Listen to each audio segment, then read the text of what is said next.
The French Revolution set Europe ablaze. It was an age of enlightenment and progress, but also of tyranny and oppression. It was an age of glory and an age of tragedy. One man stood above it all. This was the Age of Napoleon. I'm Everett Rummage, host of the Age of Napoleon podcast. Join me as I examine the life and times of one of the most fascinating and enigmatic characters in modern history. Look for the Age of Napoleon wherever you find your podcasts. I'm Jeffrey Rosen, President and CEO of the National Constitution Center. A few years ago, learning about the forgotten meaning of the pursuit of happiness changed my life. When the founders wrote that famous phrase in the Declaration of Independence, they meant an ongoing commitment to self-improvement and lifelong learning. This discovery inspired me to write a book, and in my new podcast, I explore the founders' lives with the historians who know them best. Plus, filmmaker Ken Burns shares his daily practice of self-reflection. Join me for Pursuit, the Founder's Guide to Happiness. This episode of Ben Franklin's World is brought to you by Cornell University Press. In her new award-winning book, Who Should Rule at Home? Confronting the Elite in British New York City, Joyce D. Goodfriend explores why we shouldn't limit the early American history of New York City to privileged white men. Instead, Goodfriend argues that we should expand our historical understanding of early New York to include the contributions of ordinary New Yorkers, artisans, laborers, slaves, servants, women, and children, because between 1664 and 1776, they played a big role in the city's history by pressing the city's elite white men to cede cultural power. At the heart of Goodfriend's history, you'll find the standoffs, confrontations, and negotiations that took place as New Yorkers experimented with ways to reconcile elite Anglo ideals with more motley perspectives. In fact, reviewers have noted that Who Should Rule at Home teems with stories about early New Yorkers' ethnic, religious, and social unrest. They've also stated that this book promises to become the definitive book about early New York City. To discover more about Who Should Rule at Home, visit benfranklinsworld.com/Cornell. Welcome to Ben Franklin's World, a podcast about early American history with Liz Covart. The study of history is key to understanding who we are and how we can affect a better future. Ben Franklin's World will introduce you to historical people and events that have impacted and shaped our present-day world. And now, here's your host, Liz Covart. Hello, and welcome to episode 121 of Ben Franklin's World, the podcast dedicated to helping you learn more about how the people and events of our early American past have shaped the present-day world we live in. When we think about Europeans who established slave trading factories in Africa and established colonies in the Caribbean and in the Americas, we typically think about the Spanish, the English, and the French. Those European nations and peoples certainly played large roles in the origins of colonial America, but we also need to think about the Dutch, because they too had a moment in the 17th century Atlantic world. Between 1590 and the 1670s, the Dutch built an empire in the Atlantic world, both by establishing new colonies and by conquering the colonies of others. They also played a leading role in the African slave trade, which had huge ramifications for the entire Atlantic world. Wim Klooster, a professor of history at Clark University and author of The Dutch Moment, War, Trade, and Settlement in the 17th Century Atlantic World, will guide us through the Dutch Atlantic world so that we can better understand and see Dutch contributions to colonial America. During our conversation, Wim reveals the lands and places encompassed by the Dutch Atlantic world, reasons why the Dutch sought to establish an empire in the Atlantic, and the types of people who settled in Dutch Atlantic colonies. But first, have you listened to episode 112 yet? This episode is with Mary Beth Norton, and it's all about the tea crisis of 1773. I ask because this episode is also a preview of the new Doing History to the Revolution series that I'm working on with the Omohundro Institute, and in 2 weeks, we're going to offer you a second preview. So if you haven't already listened to episode 112, why not put it on your playlist? It will give you a good idea of what the new series will be about, and it will help you get excited for our next preview in 2 weeks. Okay, back to the 17th century. Are you ready to explore the Dutch Atlantic world? Allow me to introduce you to our guest historian. With tidings and wisdom to share about our early American past, here is this week's special guest. Today we welcome a professor of history at Clark University who specializes in the history of the Atlantic world. He has published numerous essays and articles in 5 different languages, and he has authored 5 books. Today he joins us to discuss the Dutch Atlantic world with details from his newest book, The Dutch Moment: War, Trade, and Settlement in the 17th Century Atlantic World. Welcome to Ben Franklin's World, Wim Klooster. Thank you. Wim, before we dive into our exploration of the 17th century Dutch Atlantic world, I think we need to define what that world looked like and what it consisted of at its height. Would you describe the Dutch Atlantic world for us? I mean, what lands and peoples did it encompass?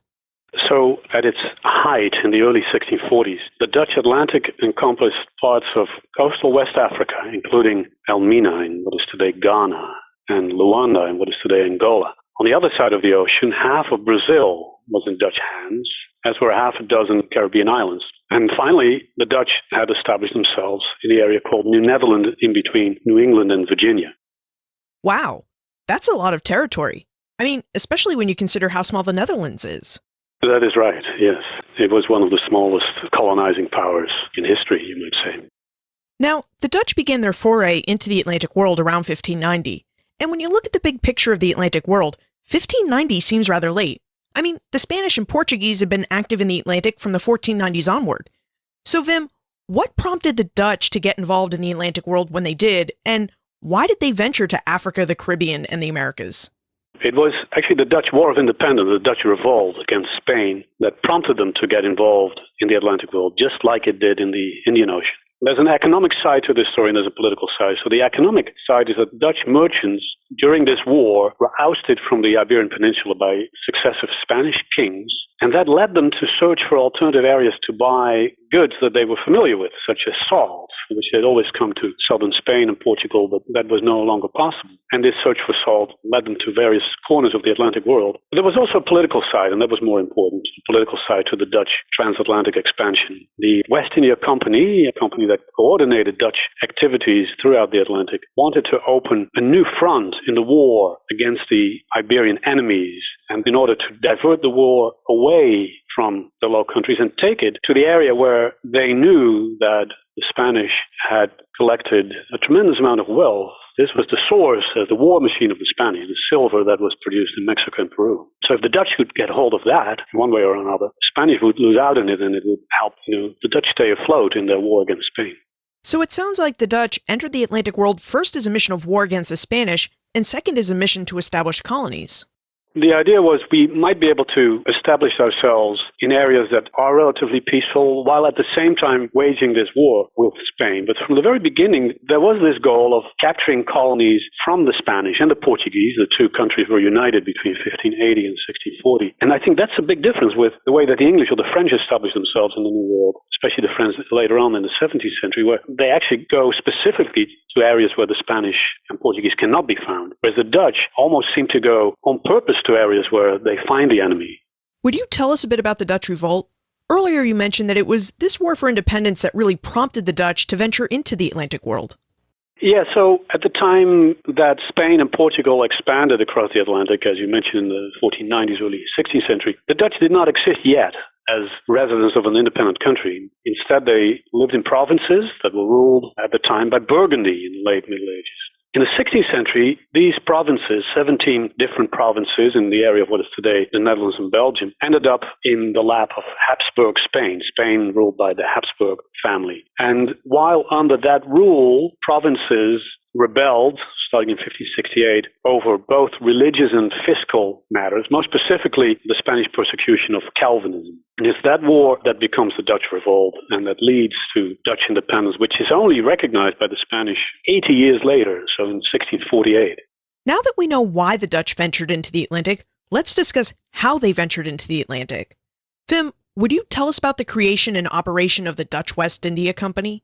So individual Dutchmen had been active in the Americas in the 16th century, often in the service of the Spanish before the war broke out. But something changes around 1590. Dutch merchants then begin to access markets across the ocean in both Africa and in the New World. And these activities continue in some fashion until 1621. In 1621, a new chapter begins in the war between Spain and the Dutch. There had been a ceasefire of 12 years. And that ceasefire comes to an end. And both sides are then ready to continue the war effort. And it's under these circumstances that the Dutch established their West India Company. The West India Company was thought of as being some kind of Atlantic counterpart of the East India Company that had been founded before and that was very active in Asia.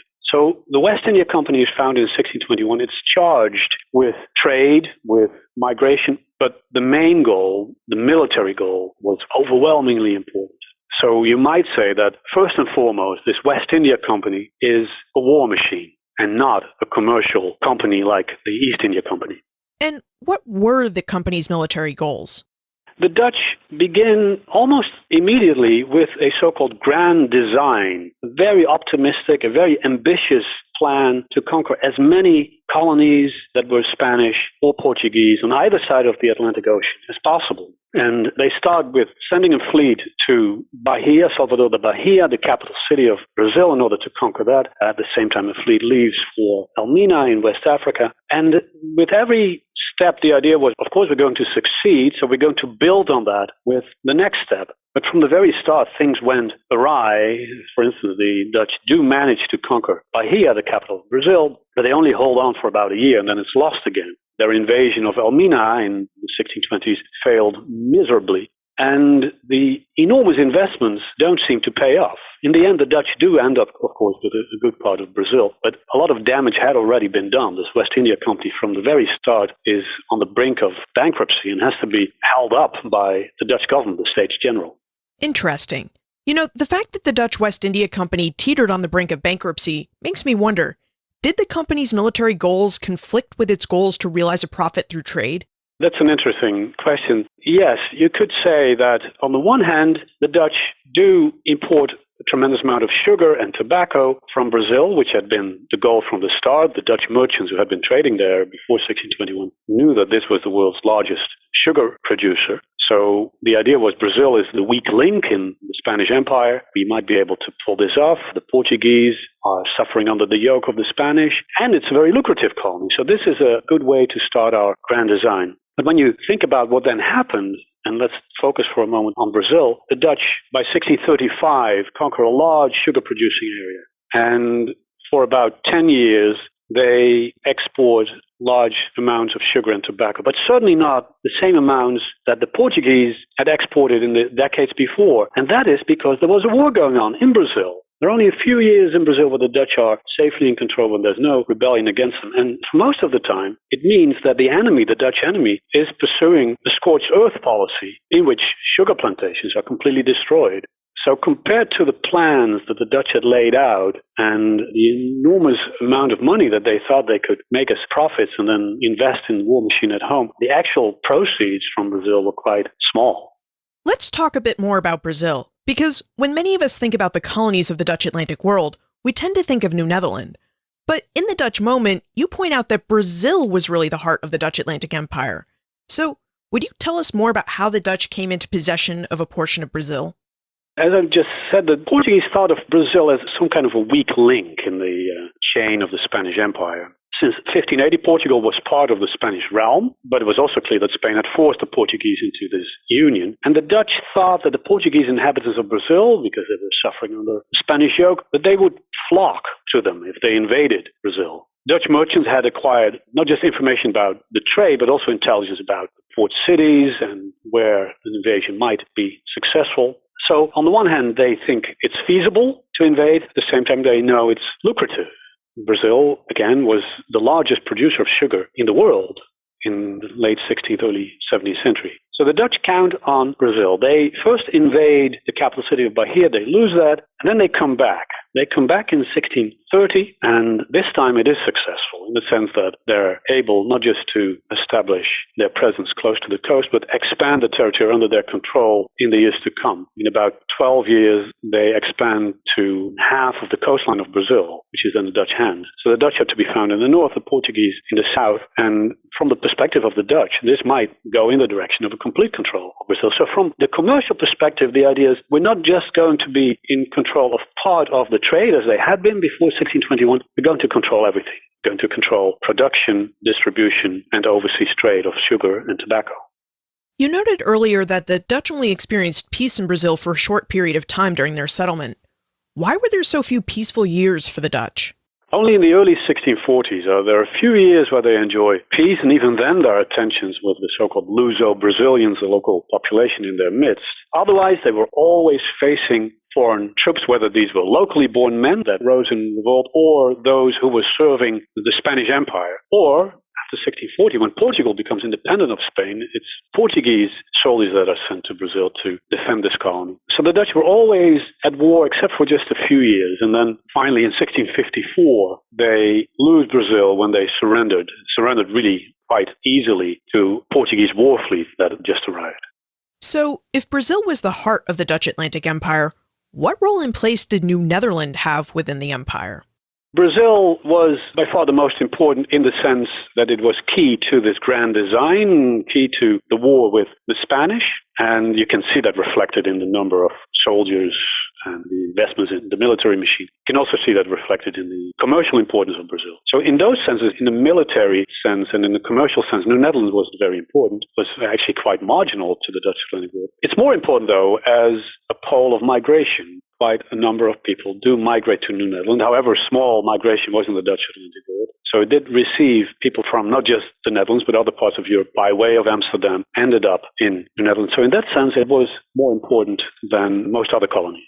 The Dutch warred with indigenous peoples, the Spanish and the Portuguese while in Brazil, but they also learned how to build plantations and grow sugar. Vim, did the Dutch take any of these lessons from their time in Brazil to settle other colonies in the Atlantic world? I think you can say that it was in Dutch Brazil that the Dutch allowed, for the very first time, Jews to openly live in the Americas in accordance with their faith.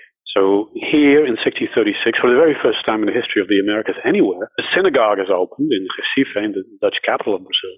And this is even 3 years before the first public synagogue opens in Amsterdam.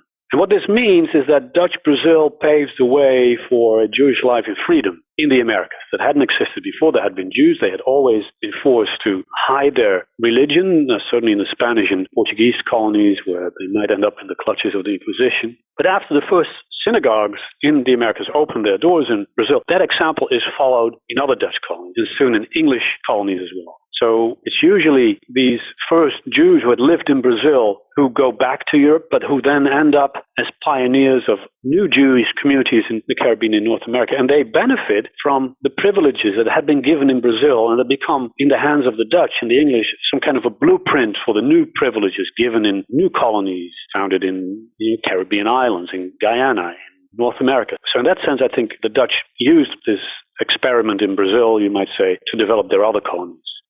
Now, when you say the Jews received new privileges, what sorts of privileges do you mean? Well, for instance, retail trade was very important. Even in Amsterdam, although the Jews sometimes are active there, even such a basic right as engaging in retail trade was not allowed in Amsterdam, but it was allowed in Brazil. And then there are other rights, and sometimes they're not granted immediately, but they're subject to negotiations, such as the right to work on Sundays, or the right to have your slaves, because Jews own slaves as well, your slaves work on Sundays, or the right not to appear in court on the Jewish Sabbath on Saturdays. So such privileges were often then put on paper and became, the traditional privileges of the Jewish community in individual colonies. Many people know that the Dutch had a policy of religious toleration during the 17th century. Would you tell us more about this policy and whether it was this policy that prompted the Dutch to give Jews more privileges in their colonies? Yeah, so the Dutch, as you say, they're famous for religious tolerance, but I think you shouldn't see religious tolerance as a measure that they adopted in order to have people move from Europe to their colonies. When you look closely, the rights that are given to individual groups are actually granted to those who are already underground by the time that the Dutch invade and conquer. So once the Dutch move into Brazil, they come with a group of measures that include the idea that both Catholics and Jews should be granted religious freedoms. And that is because the Dutch were aiming at establishing colonies in places that they conquered and therefore wrested from the Portuguese and the Spanish. And the idea was, obviously you have a Catholic population there, but there's also a fairly large Jewish population that is hiding its religion. So we're talking about the so-called crypto-Jews. For the Dutch to establish themselves in these colonies, it would mean that obviously they did come with soldiers, but in the beginning certainly not with migrants, and that they would have to rule a population that was overwhelmingly non-Dutch and therefore Catholic and Jewish. So as a means to stabilize the population, the idea was we are going to grant these people religious freedoms. The same happens when the Dutch, under Peter Stuyvesant, the governor of New Netherland, conquer New Sweden, the Swedish colony that existed in Delaware. So in 1655, the Dutch conquer this colony, and what they find is a Lutheran population, a population that is not Calvinist, like many of the Dutch, certainly the Dutch officials of the West India Company, but is Lutheran. And they also allow these Swedes, unlike in other Dutch colonies, to continue practicing Lutheranism. We've mentioned Jews, we've mentioned Lutherans, and we've even talked about soldiers. It really sounds like the Dutch colonies had diverse populations. Would you tell us more about the types of people who settled in the Dutch Atlantic colonies? Yes. So what you find in the Dutch colonies is often people with an urban background. And that is in part because the Dutch Republic itself was heavily urbanized compared to most other countries in the world. Only perhaps in Italy you would find a similar grade of urbanization. And therefore, there are lots of merchants and traders and small business owners and innkeepers. Innkeepers are ubiquitous in Dutch America. So unlike, colonies in other parts of the Americas, there are relatively few people from the countryside who move. New Netherland, though, is different from the other Dutch colonies in that it seems to have attracted more farmers, especially rural laborers from the eastern and central parts of the Dutch Republic. And these people are reputed to be good and hardworking farmers. They're specifically recruited in order to come to New Netherland. And this is also a part of the Dutch Republic that is, in that period, coping with economic hardship, unlike other parts of the Dutch Republic. So one very important reason why there is relatively few migration to the Dutch colonies compared to certainly the English colonies is that the economy is really doing pretty well until about 1670 in the Netherlands. Did Dutch colonists settle in family groups like their counterparts in New England? Or were they more like their counterparts in the Chesapeake who migrated mostly as single men? What you see is that the rule is clearly single men, in part because the Dutch colonization is so militarized. There's so many soldiers that arrive that in some colonies the number of men in a garrison is larger than the number of colonists. And obviously these men, there are no women among them. It changes when you look at New Netherland and also Brazil. There is clearly family migration, especially to New Netherland, especially starting in 1650 when there's a clear growth in immigrants in the last 15 years or so of the Dutch colony in New Netherland. But elsewhere, you find a clearly male-dominated society, almost in these early years of the Dutch colonies, as if you're dealing with a shipboard community. So sometimes they're dealt with in the same way, and it doesn't look like the kind of colonies that we might think of when we certainly think of New England. When these mostly male settlers decided that they were ready to start families, did they return to the Netherlands, or did they remain in the colonies and marry indigenous or African women and start families? That's an interesting question. It's very rare. It does happen, but it's really rare to see Dutchmen engaging in lasting relationships with natives in the Americas or with Africans. It does happen in the long run in the Dutch colony of Elmina, where you see that by the late 17th century and in the 18th century, the Dutch who go there usually arrive without a wife, whether they're officials or soldiers, end up in relationships with native African women. But during this period in the 17th century, there are very few examples of that. And therefore, you might say that societies are still relatively unstable in the beginning. Over time, more and more women do begin to arrive, though. There's a clear difference in New Netherland between the 1650s and the 1630s. There are clearly more and more women arriving, and there are obviously then both boys and girls being born. So it changes. Now that we have an idea of the Europeans who settled in the Dutch Atlantic, let's talk about these European settlers' relations with the indigenous peoples who lived in the areas they settled in. Wim, what were indigenous Dutch relations like?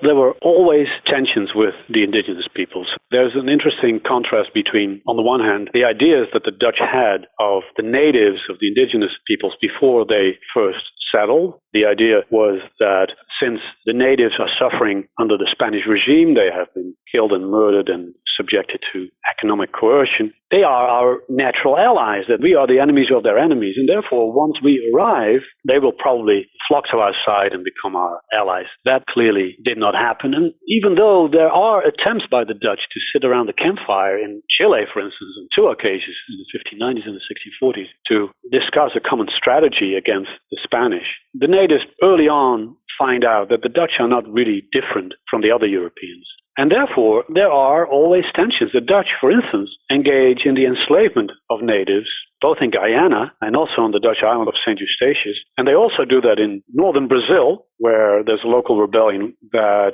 is caused in part by the Dutch enslavement of the natives that is successful, and therefore the Dutch have to vacate that part of Brazil. And what this meant is that for ordinary settlers from Europe who had left Europe behind, Europe was war-torn in this period. There was the 30 Years' War, there was the Dutch Revolt, there were other wars going on. And they'd moved to the Americas. They found themselves in colonies where, in part because of the indigenous threat, life was not very safe either. It was quite violent.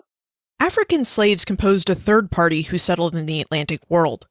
Wim, to what extent did the Dutch use African slaves in their Atlantic colonies? It was used quite extensively. The Dutch arrived in the Atlantic world in the 1590s. In the first decades, there were very few examples of Dutch slave ships transporting Africans to the Americas. Before 1635, I think there are only about a dozen examples of that. But everything changes once the Dutch capture this large sugar area from the Portuguese in Brazil by 1635. Then immediately, the West India Company orders ship captains to go to the African coast, orders local merchants to start buying slaves. And whatever objections the Dutch might have had before, and there were clearly Calvinist ministers who doubted whether this was morally right, that seems to vanish by the mid-1630s. In Brazil, where the Dutch encounter an existing slave society, they just decide to leave it all in place. And the idea is, and you find that quoted over and over again, that without slaves, we will not be able to run this society, to run this economy. So we are actually not in a luxury position to say we can do without slaves. But the Dutch then begin engaging in the enslavement of Africans on quite a large scale. Even after they lose Brazil in 1654, they continue the slave trade. And what's interesting then is that instead of bringing Africans to their own colonies, which they continue doing to some extent, the bulk of their slaves is transported to non-Dutch colonies, to English colonies like Barbados, which is developing very rapidly in this period, and especially to the French colonies.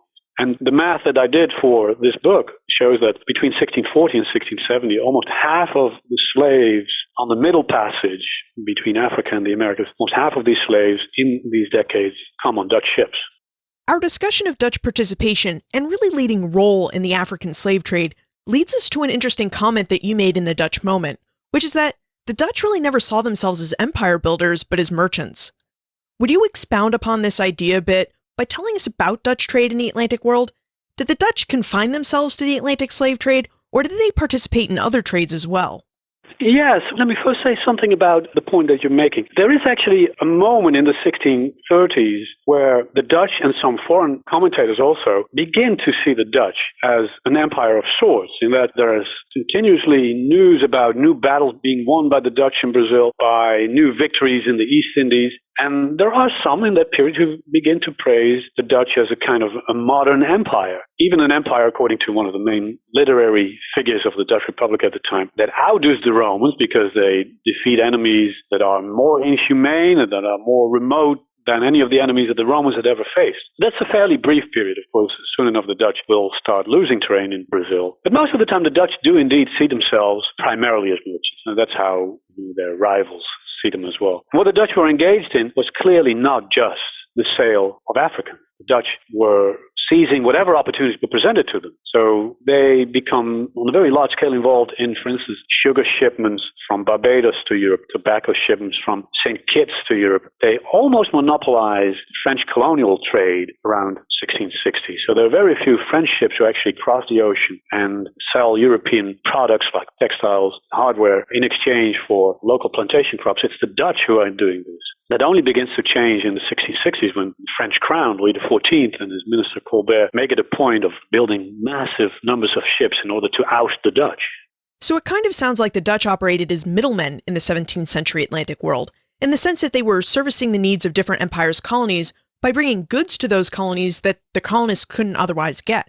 That's right. What you can say is, now looking back in hindsight after so many centuries, many economic historians have identified the period after 1619 as one of sustained economic misery for most of Europe. The Dutch, on the other hand, are not part of that economic crisis, and that's in part because of their middleman status. And that middleman status allows them to be as active in transatlantic trade as they were. You might say that that then comes to an end once countries like France with its emphasis on French nationals having to be engaged in the trade with the colonies, or the English Navigation Acts. The same happens in places like Russia and Sweden, where the emphasis is on the need for locally born people, Swedes or Russians or Frenchmen or Englishmen, to monopolize the trade with the colonies. That makes it very hard for the Dutch to be involved. And that is one of the reasons why this Dutch moment comes to an end.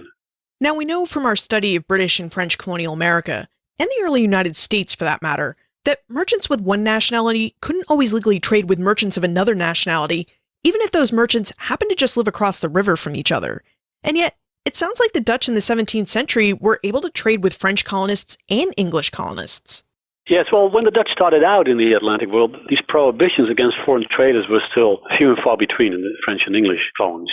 The first Navigation Act was only adopted in 1651, the second one in 1660. So in the early going, the Dutch still could trade on a large scale in East North America and the Caribbean, but they didn't do that in the Spanish colonies. Because in the Spanish colonies, their ships would have been seized, as some of them who did try to find out at their cost, because they simply belonged to the enemy. But it's different in places like Virginia or Barbados. That's been shown in the writings of American historians that how large the Dutch role was in these colonies, as I mentioned before, in the French Caribbean as well. So in the beginning, the Dutch are still able to fulfill this role of middleman. But at some point, prohibitions start working against them. Did the English and French pass their navigation acts because of the Dutch traders? Oh, it's very clear. Yes. I mean, there are other reasons as well. One lesson of history is there's usually more than one factor involved, but in the Navigation Acts, there was a clear realization that the Dutch were very actively involved in the trade with the English colonies. And with the French, there's even more proof that Louis XIV wanted to get rid of this massive Dutch role. It wasn't just between France and the colonies, it was even inside France where the Dutch were involved in shipping goods from A to B and B to C. So that had to end. Louis XIV in France wanted to be, boss in his own domain. He doesn't allow any other religions to exist anymore, and he certainly doesn't allow foreign traders to be as important as the Dutch were. You mentioned earlier that the Dutch Atlantic Empire, the Dutch moment, came to an end in the 1670s. And I wonder if you would tell us why the Dutch Empire ended roughly just 70 or 80 years after it began. So I think just like merchants seize opportunities that are presented to them, nations can do the same, peoples can do the same. The Dutch emerged as a colonial power during decades that saw rival countries struggle at home. I mentioned the economic problems that permeated Europe at the time, but the English had the Civil War, for example. Spain was facing all kinds of revolts in Portugal and Catalonia, in addition to the Dutch revolt. So the Dutch don't seem to be affected that much by the economic crisis.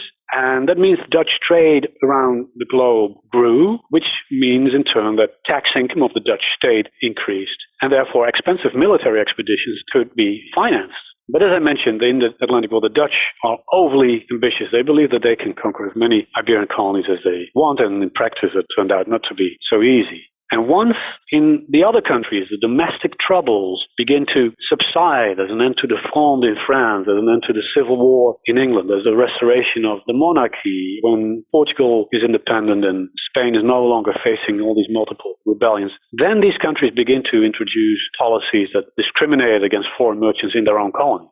And of course, besides, these countries could turn the tables on the Dutch.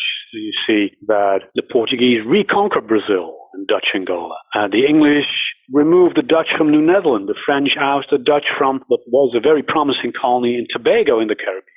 So by the 1670s, you might say that in a combined effort, even though it wasn't deliberate, these foreign countries cut down the Dutch to size. Now, Wim, when you look at the Dutch presence in the Atlantic world, in the grand scheme of history, it seems pretty short.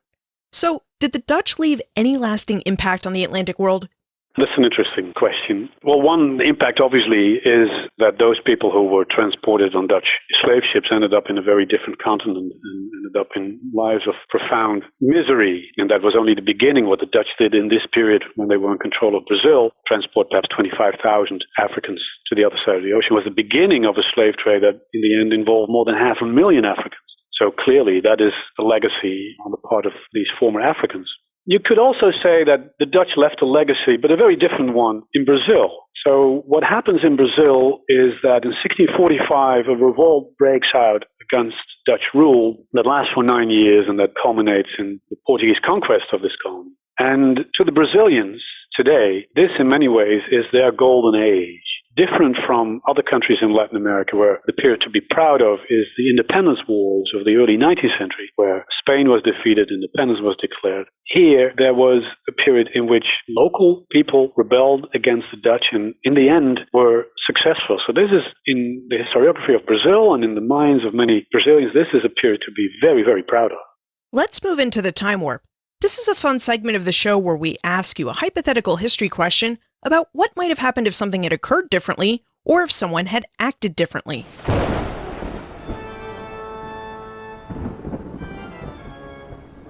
The time warp. Historians can't predict the future, but they can speculate about what might have been. In your opinion, what might have happened if the Dutch West India Company had been established primarily as a trading company and administered as well as its counterpart, the Dutch East India Company? Would the Dutch have been able to build an Atlantic empire?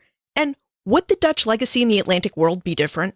I think it wouldn't have been impossible for the Dutch to hang on to Brazil. You know, if Portugal, a country of comparable size and population, but much poorer, if that could hold on to Brazil, the Dutch should also have been able to control it. And there were clearly opportunities to do that. During their last years in Brazil, the Portuguese king toyed with the idea of at least allowing the Dutch presence in one part of his colony. So going on then and speculating what might have happened is that the Dutch, in order to maintain some stability, would probably have chosen the kind of toleration of Catholicism that they also opted for in their Caribbean colonies. In Curacao, for instance, where Catholicism even becomes the largest religion in the late 17th or 18th centuries. So if that were the case, Brazil might have vied with the Dutch East Indies, what is today Indonesia, for the status of the premier Dutch colony in the world. And that would have made, I suppose, for a very different kind of Atlantic world, where the Dutch would continue to have been a power to reckon with well into the 18th century.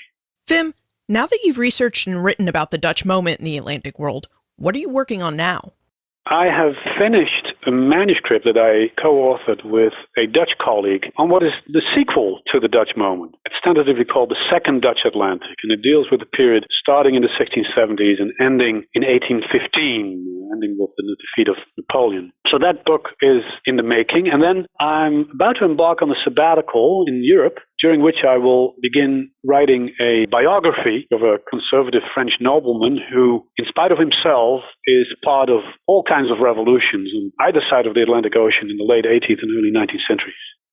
And where should we look for more information about how we can contact you if we still have more questions about the Dutch Atlantic world? Okay, the easiest is my email address, wklooster@clarku.edu. In general, I would say when you Google my name, you'll immediately end up with the websites that have all my information. You know, there are not many people with my name. Wim Klooster, thank you for taking us through the Dutch moment. We really enjoyed learning about the Dutch Atlantic world of the 17th century. Thank you, Liz. My pleasure. War doesn't just bring violence and death. For some, it brings opportunity. And as Wim just helped us see, wars provided the Dutch with lots of opportunities to create their moment in the 17th century Atlantic world. The 80 Years' War or Dutch Revolt is what propelled the Dutch out into the Atlantic. In a move to win their war for independence, the Dutch sought to seize the Spanish's lucrative colonies, which would not only deprive the Spanish of monies it needed to wage its war against the Dutch, but would also allow the Dutch to better finance its war effort against the Spanish. Now, wars between other nations also provided the Dutch with opportunities. While France, England, Spain, and Portugal waged wars against each other, the Dutch attempted to conquer and supply their colonies. Now, taking on this role of middlemen in the Atlantic world is what allowed the Dutch to become leaders in the African slave trade, and it also prompted them to broaden their implementation of religious toleration, both of which have created a lasting legacy in the Atlantic world. Now, speaking of the Dutch Atlantic world, I've just returned from a week-long trip to St. Eustatius, a former Dutch colony turned Dutch municipality in the Caribbean. St. Eustatius is another lasting legacy of the 17th century Dutch moment. The Dutch established a colony on the island in 1636 and developed it into a free port of trade in an effort to profit from both the slave trade and from supplying the needs of other colonies. Although St. Eustatius exchanged hands between the Dutch, French, and English about 22 different times between 1636 and the 19th century, the Dutch held on. And this is of huge importance to the United States, because you see, Statia sold the Americans roughly 50% of the arms and ammunition they needed to wage their war for independence. Statia's keeping the Americans supplied posed a big problem for the British, So in February 1781, British Admiral George Rodney sailed his fleet to Statia and plundered the island. And because the Dutch had excelled in their role as middlemen of the Atlantic world, Rodney stayed to continue plundering Statia instead of following his orders to sail for the Chesapeake. Without Rodney's fleet to stop them, the French fleet sailed into Chesapeake Bay and connected with George Washington's forces at Yorktown. It's an 18th century event, but one as an American I would like to add to the legacy of the Dutch moment. Visit the show notes page for more information about Wim, his book The Dutch Moment, and notes for everything we talked about today. benfranklinsworld.com/121. If the legacy of the Dutch in the Atlantic world interests you, you should visit benfranklinsworld.com/Cornell and check out Joyce Goodfriend's new book, Who Should Rule at Home. Don't forget to use your special promo code 09BFW when you visit the Cornell University Press website, because it'll save you 30% off Joyce's book and off other great titles. Today's conversation provided us with an overview of the Dutch Atlantic world. What more about this world would you like to know about? Let me know by sending an email to liz@benfranklinsworld.com, tweeting me @LizCovart, or by posting a comment in our listener community on Facebook. And remember, never leave till tomorrow that which you can do today.